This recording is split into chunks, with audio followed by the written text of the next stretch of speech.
Hola, hoy vamos a hablar sobre unas proporciones del templo masónico, pero desde el lado esotérico, o sea que el vídeo lleva por título Las esotéricas proporciones de los templos masónicos. En otro vídeo ya hablábamos hace tiempo al respecto de una serie de medidas que eran las proporciones propias del templo masónico. Hoy hablaremos de una concepción mucho más interior del templo masónico, que nos afecta de una manera absoluta y directa a los masones, a los hermanos que entramos en el templo.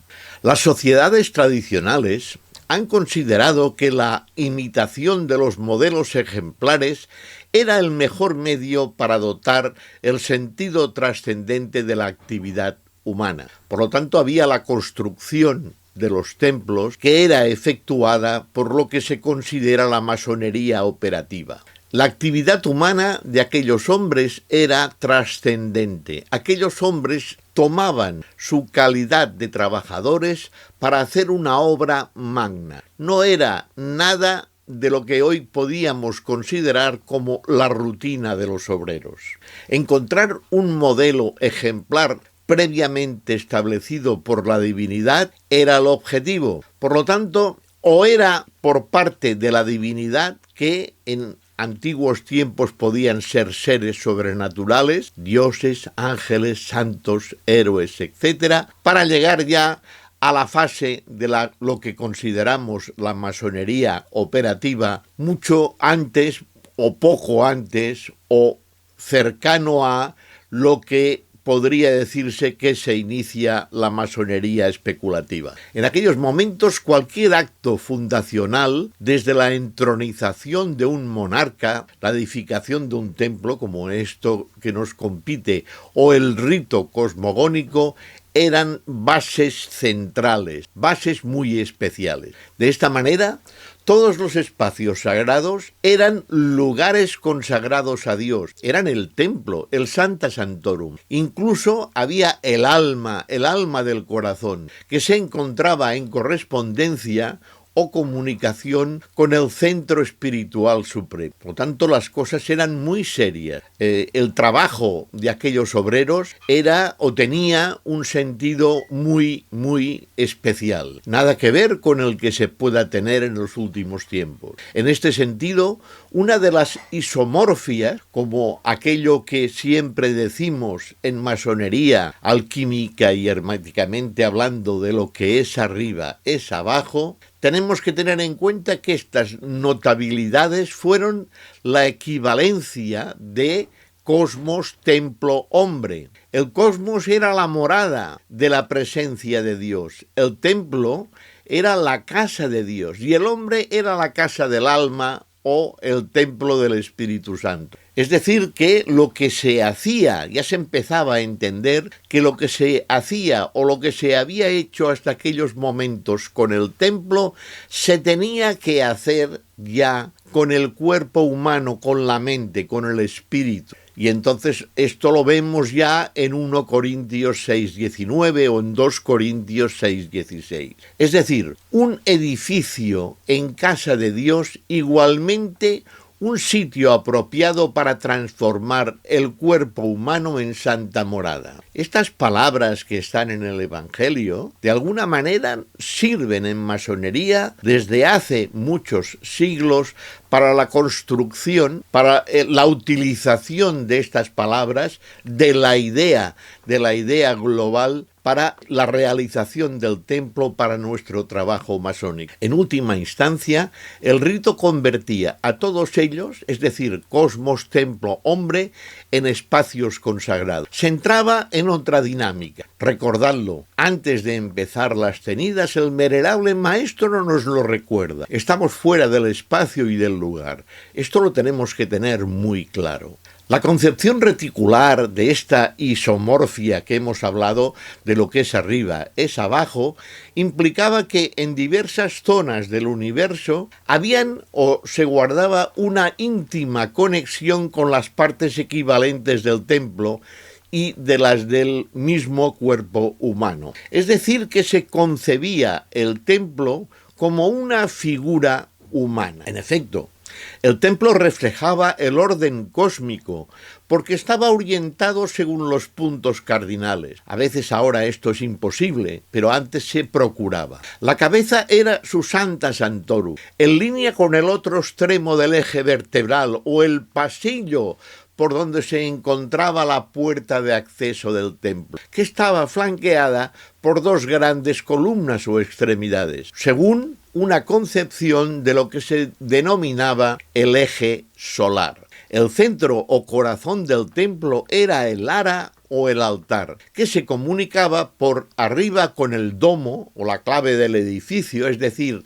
el eje totalmente polar. De esta manera el hombre atravesaba el umbral del templo para efectuar con éxito la vía de la salud y recuperar el estado edémico con que se reintegraba con el Creador. Es decir, que cuando se entra en el templo, las cosas cambian y, como he dicho en buen principio, tiene que ser considerado un espacio sagrado, pero un espacio totalmente apartado del mundo. Ya hemos dicho que se dejaban aparte los metales. Pero, aunque a la tarea del constructor humano consistía en imitar al gran arquitecto del universo, no siempre se era capaz de descubrir todos los modelos a imitar. Claro, el constructor era humano, con defectos. La propia divinidad decidía revelárselos y entonces esto era una cosa sustancial. Tenemos que recordar de las Escrituras cómo Dios en un momento determinado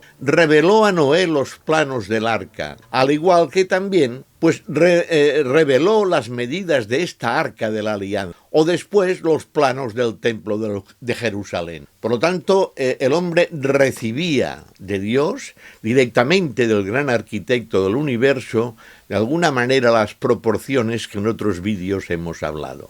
Pero la masonería ha mostrado un especial interés en que la decoración de sus templos representara más fielmente y de la manera más exacta posible el cosmos, y que la práctica del rito en los templos fuera o pudiera ser lo más justa y perfecta posible, a fin de que se pudieran reproducir ciertas leyes y ritmos armónicos y que atrajera las influencias celestes para que estos se pudieran cumplir de la manera más proporcionada y exacta. Con ello se cumplía precisamente el lema masónico Ordo ab Chaos, orden sobre el caos, que no es que lo asociemos, se asocia con los altos grados masónicos, pero que a veces simplemente hablamos sobre el orden y sobre el caos, pero no nos fijamos que el sentido originario, primigenio,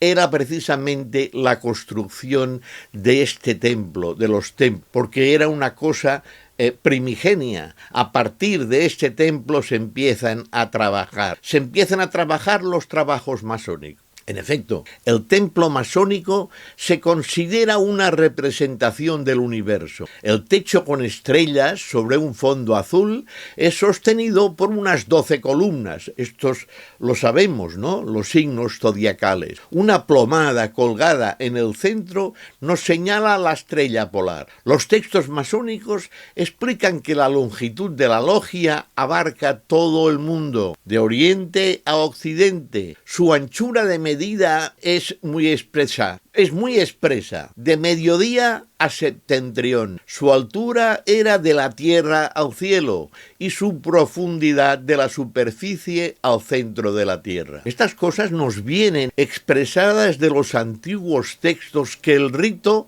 como siempre os digo, engendra, conecta, conexiona, dimensiona y agrupa. Por eso siempre hago constatar y tenemos que tener en cuenta que el rito lo contiene todo. El rito del encendido y del apagado de las 3 luces al comienzo y fin del trabajo representa la creación y el final del ciclo cósmico. Comienza mediodía en punto.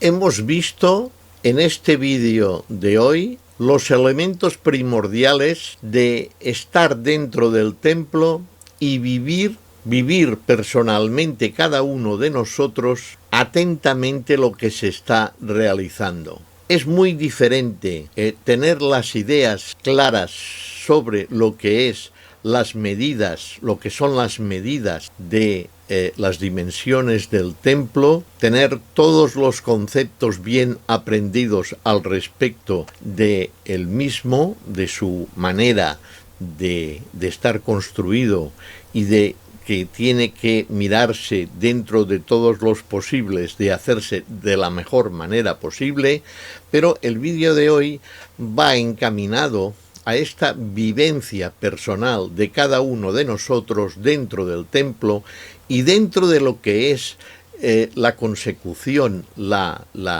vía iniciática, esotérica y simbólica del transcurso de la tenida, de vivir todos los momentos, de no caer, porque a veces todos hemos caído, en la profusión de quizá perder el hilo y en determinados momentos acudir como si se está acudiendo a una conferencia en el mundo profano, por mucho que nos interese. No es este el mensaje que me gustaría lanzar hoy, porque a todos nos ha pasado. Es decir, si hemos asumido desde buen principio todas estas ideas sobre la construcción del templo, de la manera que ha sido construida para nuestro trabajo y el desarrollo de la tenida, tiene que ser hasta el final de la misma este interés y esta vivencia personal de cada uno de nosotros en el desarrollo de la tenida, para que todo vaya bien. Una vez estemos fuera, ya en los pasos perdidos o en los ágapes, habremos vivido esta relación. El interés, quizás el mensaje de hoy, es que desde el principio de la tenida o antes de que se inicie la tenida, entrada en el templo y asumir que estamos dentro de este espacio sagrado que nos habla el venerable maestro, tiene que continuar así nuestra atención, es nuestro deber hacerlo hasta la finalización de los trabajos y salir del templo ordenadamente. A veces parece esto muy fácil. Lo hacemos quizás mecánicamente. Simplemente la reflexión de hoy será que continuemos haciéndolo pero bien y dando ejemplo a los aprendices y a los compañeros, para que desde buen principio también tengan este contexto y esta manera de trabajar.